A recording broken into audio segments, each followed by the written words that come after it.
ईमानदार किसान की अद्भुत जादुई कहानी। बहुत समय पहले एक छोटे से गांव में एक ईमानदार किसान रहता था।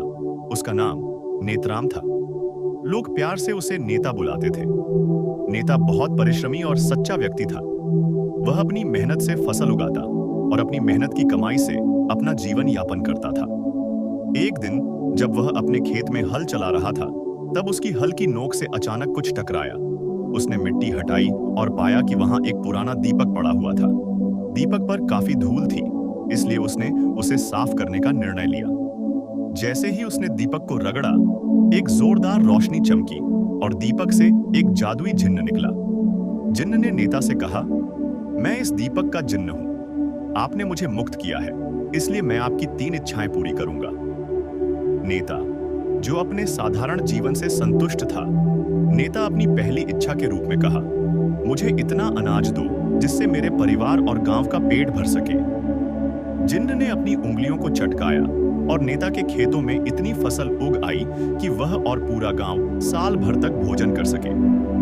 दूसरी इच्छा के लिए नेता ने कहा, मुझे और मेरे परिवार को हमेशा स्वस्थ रहने का आशीर्वाद दो। जिन्न ने एक चमकदार रोशनी फेंकी और नेता का परिवार हमेशा के लिए स्वस्थ हो गया।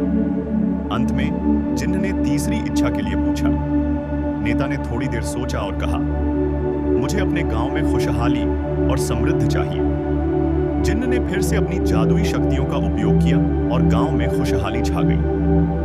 गांव के सभी लोग खुशहाल और समृद्ध हो गए। जिन्न ने नेता को धन्यवाद दिया और दीपक में वापस चला गया।